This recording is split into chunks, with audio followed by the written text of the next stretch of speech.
하나님의 말씀 같이 보겠습니다. 요한복음 6장 36절부터 40절 말씀 같이 봅니다. 우리 한 절씩 나눠서 교독하겠습니다. 요한복음 6장 36절부터 40절 말씀입니다.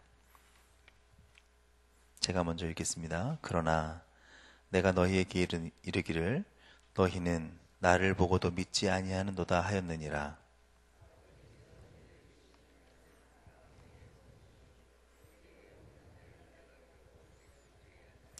내가 하늘에서 내려온 것은 내 뜻을 행하려 함이 아니요 나를 보내신 이의 뜻을 행하려 함이니라.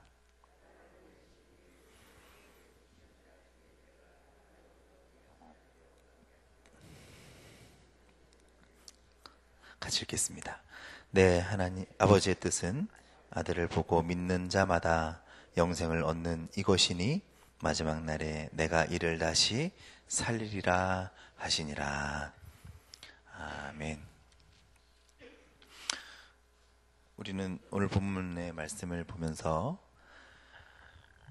하나님이 우리를 다시 살리시는 것은 그분은 우리를 끝까지 지키신다. 그분은 우리를 살려주실 뿐만 아니라 우리를 계속해서 지켜주신다라는 것을 알게 됩니다.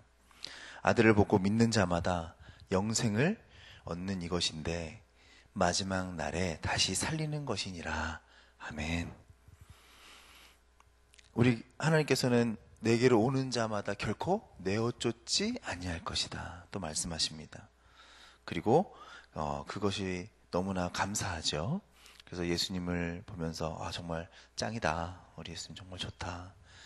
나를 구원해 주시고 나를 십자가의 피로 구원해 주신 이분이 나를 결코 내어 쫓지 않을 것이다 라고 말씀하고 계십니다.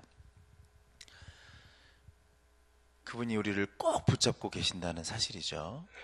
우리의 아무런 그런 모습의 상태가 아니라 주님이 결코 내게로 오는 자는 내어 쫓지 아니할 것이라고 다짐하시는, 또 그렇게 선포하시는 말씀에 큰 은혜가 됩니다.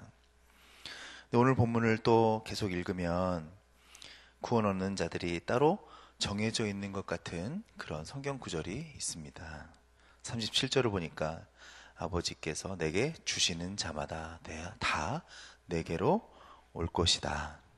또 언제 다음 며칠 후에 나올 말씀이지만 44절에 보면 하나님께서 이끌지 아니하면 아무도 예수께 올 수가 없다. 그렇게 말씀하고 있습니다. 이렇게 성경을 보면 구원이 하나님의 주권에 따라 일방적으로 주어지는 것처럼 그렇게 보여지고 맞습니다. 하나님께서 구원은 하나님의 것입니다. 그래서 하나님이 우리 가운데 주어주시는 것이죠. 이것은 예정된 것으로 보이기도 합니다. 하나님께서 우리를 선택하신 것처럼, 그렇죠? 선택하셨죠. 그런데 에베소서 2장 8절에서 10절 말씀을 보면 구원은 우리가 믿음으로 말미암아 얻은 선물이다. 그렇게 말씀하고 있습니다. 너희가 그 은혜를 인하여 믿음으로 말미암아 구원을 얻었나니 이것이 너희에게 난 것이 아니요 하나님의 선물이라. 행위에서 난 것이 아니니 누구든지 자랑치 못하게 하려 함이니라. 그렇게 말씀하고 있습니다. 인간이 구원받는 일에 있어서 우리는 전적으로 타락을 했습니다. 그래서 인간의 의의가 없죠. 그래서 우리는 구원받을 만한 아무런 의의가 없습니다. 성경은 인간이 죄와 허물로 죽었다. 그렇게 말씀하고 있습니다. 이는 인간 쪽에서 복음을 듣고 반응할 수 있는 어떠한 조건이 없다라는 말입니다. 그래서 복음을 듣고 믿는 것은 인간이 선택하고 결정하는 문제가 아니라 하나님께서 한 사람 한 사람의 마음속에 믿을 수 있는 능력을 주셔야만 가능한 것이다 라고 볼 수 있습니다. 우리가 흔히 아는 것처럼 무슨 칼빈주의니 예정론이니 예지예정이니 이런 말이 있습니다. 칼빈주의, 알메니우스주의 이런 이야기가 있어요. 그것을 구분하는 것은 사실 예정론이 아닙니다. 하나님이 어떻게 예정하셨는지에 대한 관심이 있는 게 아니라 칼빈주의나 알메니우스주의를 잘 보면 하나님에 대해서는 동일해요. 하나님은 전지전능하십니다. 그리고 인간은 전적으로 타락했고 하나님은 그 구원을 하나님 앞에서 온전히 갖고 계시는 주권자이심이 분명합니다. 그런데 그 조그만 차이는 어디에 있냐면 사람에 대한 관점에 대한 차이에 있어요. 예정론은 인간은 전적으로 타락했기 때문에 회복하지 못했다는 데 관심이 있고, 알미니스주의는 인간이 예수 그리스도께서 십자가에 달려서 죽으심으로 우리가 어느 정도 회복되어졌다고 보는 데 관심이 있어요. 그래서 인간이 타락한 것은 사실이지만 예수 그리스도의 십자가의 완성으로 스스로 믿을 수 있는 능력이 회복되어졌다, 이렇게 보는데 관심이 있는 것입니다. 그래서 그런 차이들이 발생하게 되는 거죠. 오늘 본문은 그렇게 해석을 하는 분들 중에서 예정론, 하나님께서 보내주신 것이다 라고 강조하시는 분들이 많이 있다라고 보여지는 그런 구절입니다.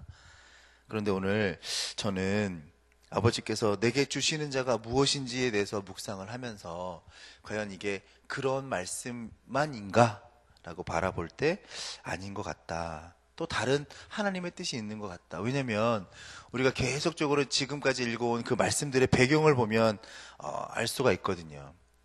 저번 주부터 어저께까지 계속 읽어온 그 말씀의 그 내용을 보면 이 말씀 속에서 우리가 이해해야 할 중요한 영적인 원리가 그 안에 들어있는 것입니다. 오늘 본문이 예정이냐 아니냐라고 하는 관점에서 볼 것이 아니라 이 사건의 배경이 무엇인지를 살펴보고 예수님이 왜 이 말씀을 하셨는지를 우리가 계속 봐야죠. 보게 되면 이 말씀에 기록된 배경이 우리가 잘 알아야 되는 거죠. 왜 그러셨어요? 예수님께서 광야에서 마을 근처에서, 디베랴 마을 근처에서 말씀을 가르치니까 사람들이 몰려들었죠. 그리고 병자를 고쳐주셨습니다. 그리고 유대인들 마음속에 병자를 고쳐주시는 주님이 메시아일까 하는 마음이 든 거죠. 그리고 예수님을 막 쫓으니까 큰 무리들이 모였습니다. 그런데 저녁이 되고 배가 너무 고픈 거야. 그러니까 돈은 없고 200데나리온이나 되는 사람, 돈이 있어야 되는데 없습니다, 우리는. 그렇게 하니까 누가 먹을 것이 있느냐 물어보니까 아무도 없는 거야. 그래서 물고기 2마리, 보리떡 5개가 있습니다. 어떻게 할까요? 그랬더니 그것으로 5,000명을 먹여버리신 거예요.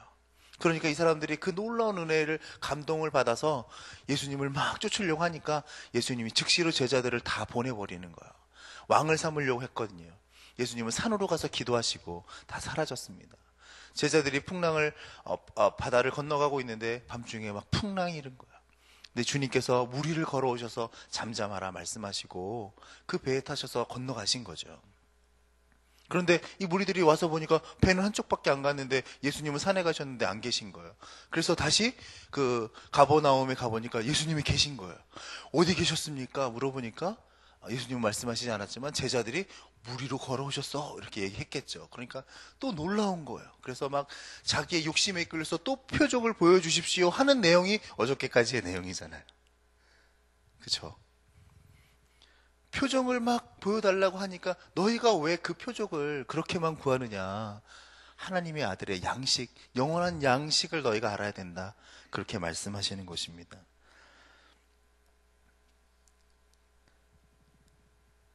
강력한 표적이 나타나는데 그 강력한 표적이 광야에서도 있었습니다. 그 표적, 그 빵 우리도 먹고 싶습니다. 나타내 보여주십시오. 생명의 떡이시라면서요. 만나를 주십시오. 이렇게 된 거 아니겠습니까? 그랬더니 예수님께서 영생케 하는 말씀과 진리가 생명의 떡이다. 무엇이 나를 이끌어 예수께 오게 하는가? 아버지께서 내게 주시는 자는 다 내게로 올 것이요. 나를 보내신 아버지께서 이끌지 아니하면 내게로 올 수가 없으니 아버지께 듣고 배운 사람마다 내게로 오리라. 45절에 그렇게 적혀 있는 거예요. 45절을 보십시오. 아버지께 듣고 배운 사람마다, 선지자의 말씀을 인용하시면서 아버지에게 듣고 배운 사람마다 내게로 온다 이렇게 적혀져 있어요. 영원한 가치를 목적으로 삼는 영적인 굶주림이 있는 사람들만이 그런 사람들에 대한 말씀을 하고 계시는 거죠. 그러므로 하나님의 말씀인 성경의 말씀 속에 있는 진리를 통해서 하나님께 나오게 되어야 된다라는 말씀인 것입니다. 진리와 성령의 감동하심으로 이끌림 받은 자들이어야 된다. 진짜로 하나님 아버지께로 예수께로 보내주신 자들이 진리와 성령에 감동된 자들이다. 말씀을 먹은 자들이 되어야 된다. 그렇게 말씀하고 있는 것입니다. 음식을 먹은 사람들이 그 음식이 몸속에 들어가서 변화를 일으키고 그 다음에 그것이 우리의 삶을 유지시켜 주잖아요. 똑같이 하나님의 말씀이 우리 가운데 들어가서 그 말씀으로 변화되어지는 삶이 나타나야지 그게 영생의 삶이 되어진다 라고 말씀하시는 것입니다. 그래서 말씀이 우리 속에 들어오면 세속적인 성질들이 다 없어지고 우리가 예수의 마음으로 변화되어져서 살아가는 모습이 나타나야 된다라는 것입니다. 그래서 6장 57절 그 이하로 계속 나오는 말씀은 또 뭐죠? 또 그 말씀을 가지고 살아야 된다라고 계속 이야기하니까 이 제자들이 마음속에 이제 뜨끔하기 시작하는 거예요. 그래서 예수를 따르는 자들이 그 마음속에 있던 것들을 이제 막 버리기 시작합니다. 그 길을 걸어가려고 생각해 보니까 먹는 거하고는 너무 다르거든요.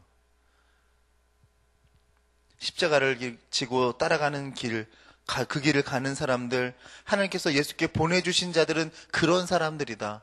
말씀으로 진리로 살아가는 사람들이다. 그렇게 말씀하니까 예수님을 왕으로 추대하려고 했던 열정들이 다 사라져버리기 시작합니다. 그리고 다 떠납니다. 그래서 65절 그 이하로 넘어가니까 그들이 다 하나둘씩 다 예수를 떠나더라. 그럼 예수님께서 말씀하시죠. 너희도 나를 떠나려고 하느냐 그랬더니 내가 어디로 가오리까? 제자들이 그렇게 반응하잖아요. 오늘 우리가 이제 65절 이하에 그렇게 나와요.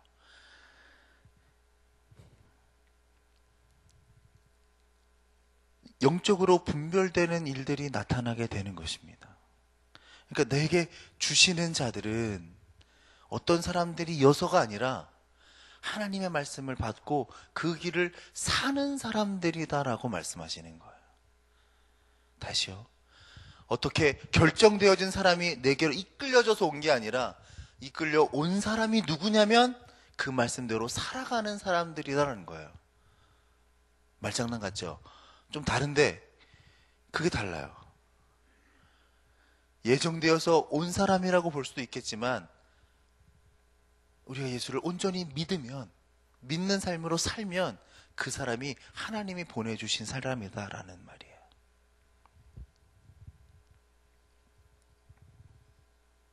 지금도 그러한 모습 가운데 우리 가운데 보내주시는 사람들이 있습니다. 하나님은 다 아십니다. 그게 예정인지 아닌지도 다 아시겠죠. 하지만 하나님의 말씀을 진정으로 사모하고 진리를 갈급하는 사람들, 인간적인 기대나 세상의 소망이나 그런 것들이 섞이지 않은 그냥 순수한 동기로 하나님을 믿는 사람들, 성령의 인도하심을 받아 나오는 사람들이다라는 것입니다. 그래서 영적인 그런 분별되는 일들을 통해서 하나님을 따르는 자가 누구인지를 알게 된다. 그렇게 볼 수 있는 것입니다. 우리 가운데 하나님을 따르는 사람들이 누군가요?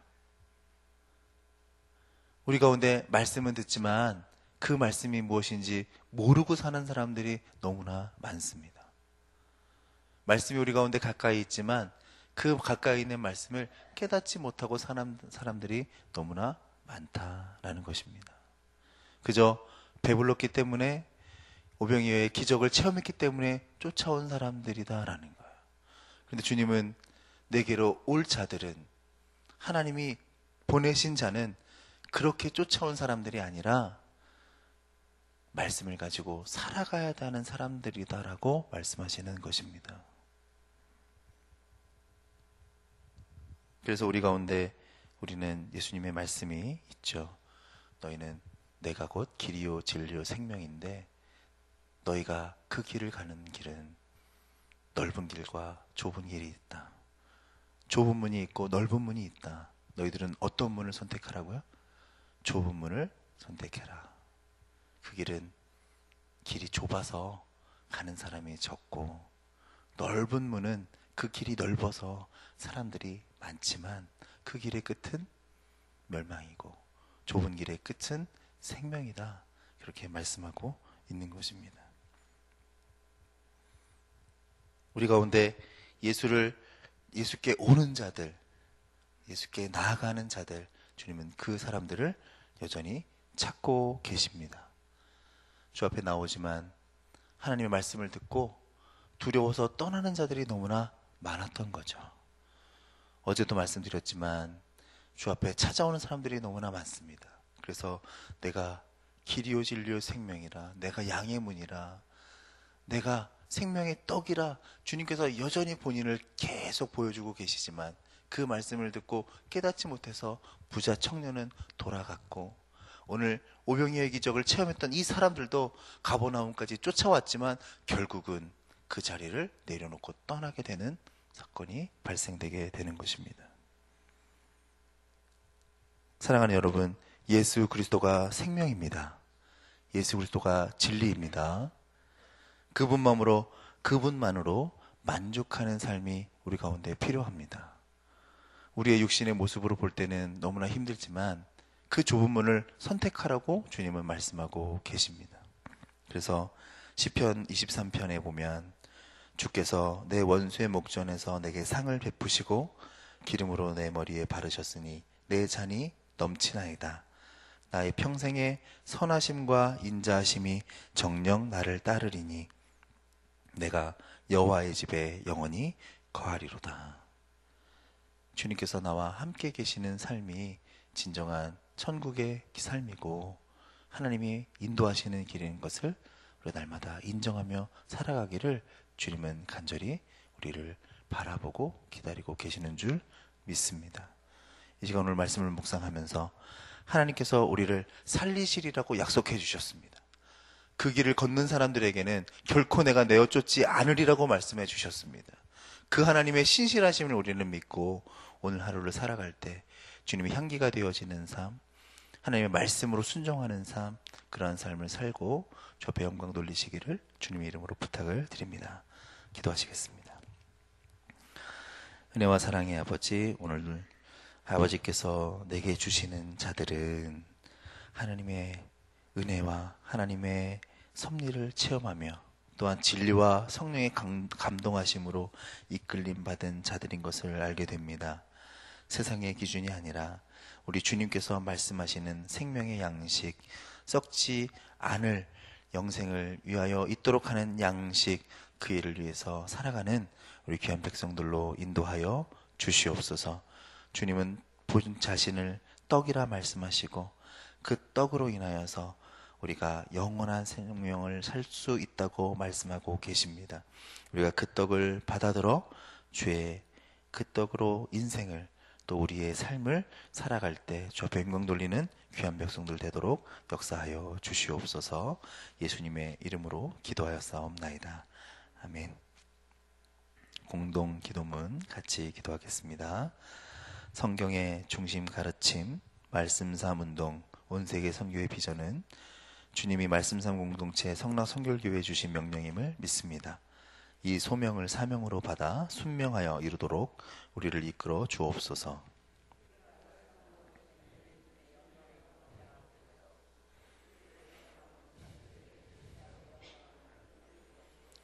문제를 통찰하는 지혜와 한계를 넘어서는 용기를 주시며 하나님 나라를 위해 헌신하는 사람들을 보내주시오. 거룩한 영적 부흥을 함께 누리고 나누게 하옵소서. 아멘. 주기도문 하겠습니다. 하늘에 계신 우리 아버지, 아버지의 이름을 거룩하게 하시며 아버지의 나라가 오게 하시며 아버지의 뜻이 하늘에서와 같이 땅에서도 이루어지게 하소서. 오늘 우리에게 일용할 양식을 주시고 우리가 우리에게 잘못한 사람을 용서하여 준 것 같이 우리의 죄를 용서하여 주시고 우리를 시험에 빠지지 않게 하시고 악에서 구하소서. 나라와 권능과 영광이 영원히 아버지의 것입니다. 아멘. 지금 들은 말씀이 내 삶으로 이어지게 하옵소서. 우리 교회가 진행하는 성경 통독 꿈송을 통해 말씀의 복을 누리게 하소서. 우리 교회와 기아 대책이 함께하는 소울 음악회가 복음 전도의 장이 되게 하소서. 말씀삼 성경대학 1학기 과정이 은혜 가운데 잘 마치게 하옵소서. 한국교회가 빛과 소금 역할을 감당하며 선한 영향력을 보여주는 교회가 되게 하소서. 또한 가져오신 기도의 제목들 다 아래 신유의 삶의 자리로 나가겠습니다. 기도하시겠습니다. 은혜와 사랑의 아버지 하나님, 감사합니다. 주님의 귀한 날, 주의 말씀을 하시옵소서.